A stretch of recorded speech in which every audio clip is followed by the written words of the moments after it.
What's going on, everyone? Welcome back to my channel. My name is Dr. Tom Walters and I'm an orthopedic physical therapist. In today's video, we're going to look at 4 exercises for patellar tendinopathy, which is sometimes called jumper's knee.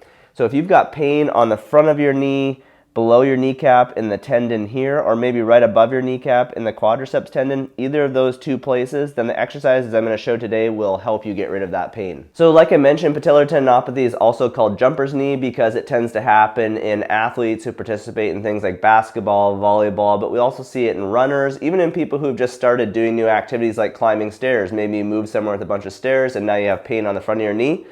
When we look at the research, and there's quite a bit of research out there on this condition, the exercises that have the best evidence are gradual strengthening exercises that target the patellar tendon. So the exercises in this video will do just that. We're going to load and strengthen the patellar tendon and improve its capacity. So for the first exercise, you will need a dumbbell and one that's a little bit heavier. This one I've got is only 15 pounds, but a lot of you will probably need something heavier. You're going to hold this. We're going to perform what's called a goblet squat. So you're going to hold it here towards your chest. The weight being in front, because the weight's in front, I have to keep my trunk upright a little bit more when I squat, which will help to target my quadriceps and patellar tendon on the front of the knee. So all I'm doing here, I'm starting with 2 legs. I've got the weight against my chest, and then I'm just keeping my trunk fairly upright, and then I'm just squatting down through a range of motion that feels comfortable. With all of these exercises, if you feel a little bit of pain in your tendon, that's okay.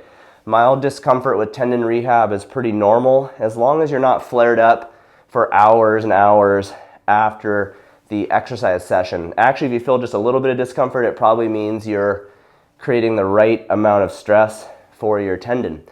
So for this exercise, go for 3 sets of 10 to 15 repetitions. Make sure to choose a weight that actually feels challenging. And when you're squatting, try to keep your weight equal over both legs. A lot of times when people have knee pain, they'll subconsciously kind of shift over to their non-painful side. So really on this exercise, focus on trying to keep your weight split 50-50 between your 2 legs. Okay, so that is our first exercise, a goblet squat. The second exercise will be a forward lunge. This is going to get a little bit more challenging. So the exercises in this video as you go along will become more and more challenging. So just find the right spot based on how much pain you have right now. If you can only do the first exercise, that's fine. Just test each one, and if you can do it again with mild or less pain, then it should be a good spot for you. So for this one, it's going to be a little bit more challenging because I'm going to step forward with my painful side. So I'm going to perform a forward lunge, kind of step and land, and then sink down nice and slow, and then come back up. So I'm just stepping forward. Because I have to step and land, it challenges that patellar tendon. And then, of course, when I do the movement, lunges are normally a strengthening exercise for our quads and our glutes. So they will help to challenge your quads and patellar tendon. The nice thing about this, it's a good progression because I'm still standing on 2 legs. So my left leg is still helping to support the painful side. So of course you can do all these exercises on your other leg as well. You know, you could switch it up and alternate and put your non-painful side forward and then switch back to your painful side and kind of do alternating lunges. I always like to, with strengthening exercises in rehab, to do both sides just to keep everything kind of balanced out. So that's the focus of this one, land and kind of slowly decelerate and then come back up. If that hurts too much, you could just do a split squat where you put your painful side forward and you just take out the step. So you just stay in place and just kind of go up and down like this. This is a little bit less challenging because I'm not having to land and absorb the force with my tendon. Okay, so just find the right spot on that one. But that's our second exercise, a forward lunge. For the third exercise in the progression, we're now going to go over to a single leg exercise. So we're putting more and more challenge on the patellar tendon. So for this one, you're going to use a step. You could use a stair if you have something like that at home. If you don't have an exercise step, I'll put a link down in the description if you want to get one of these.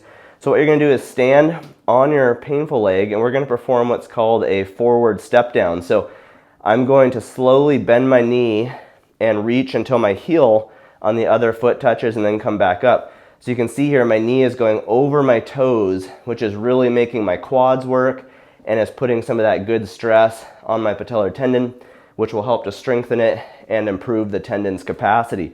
Just going to go down like that. Again, for all these exercises, thinking about 3 sets of 10 to 15 repetitions and moving nice and slow, especially on the way down. Really control that eccentric portion and then come back up. I can feel my quads really working here. So again, looking at no more than mild discomfort. If you're getting up into 5 out of 10 range, then this may be too stressful for your tendon right now, and you may need to wait a week or two before adding this one. Now, if that's too easy, another way you can progress this is to use a slant board. A slant board is a great way for also targeting the patellar tendon. I'll put a link again for one of these if you want to get one. What you can do is you could start double leg. What happens with the slant board is because I'm tilted like this, when I squat, it puts all of this stress onto my patellar tendon. It kind of takes some away from my glutes and makes it more knee focused.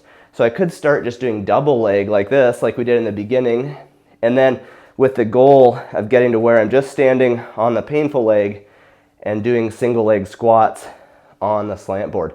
This is the ultimate goal at the end of the strengthening progression, is to get to where I can do single leg squats on the painful side with no more than mild discomfort.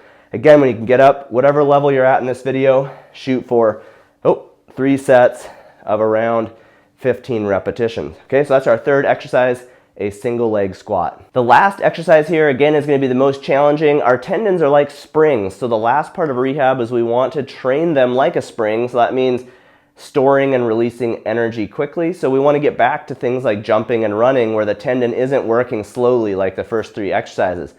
So to start this, we're going to work on teaching the tendon how to store energy. So what you're going to do, I'm pretending again like my right leg has the problem. I'm basically going to jump with 2 legs and land on 2 legs to start with. So I'm jumping and then landing and kind of planting. So I have to use my patellar tendon to jump, of course, but also when I land. So that patellar tendon has to absorb that energy. A bunch of tissues do, my glutes, my quads, the patellar tendon.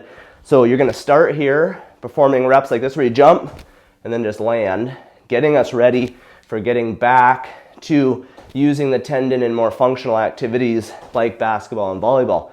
Now, if that's pretty easy, then what we're going to do is jump from 2 legs and land on 1. Okay, so I'm going to jump, land, and plant it. So jumping and landing on the painful side. And for these, I might be thinking about, maybe 3 sets of 6 to 10 repetitions.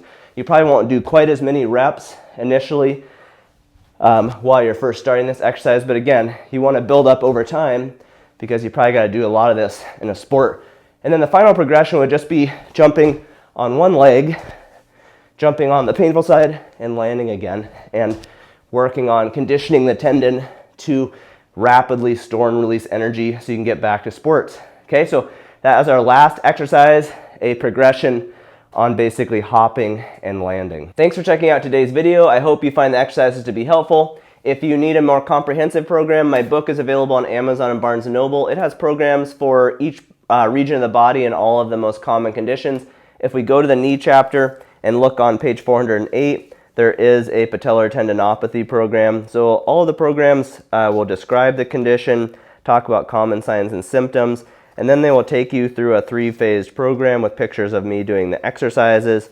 So again, a more comprehensive program, sort of like if you came to see me in physical therapy and I sent you home with a program. So if you would like to have a resource like this that allows you to do your own physical therapy at home, I will put a link down in the description. Thanks again for watching today's video. I'll see you in the next one. Bye.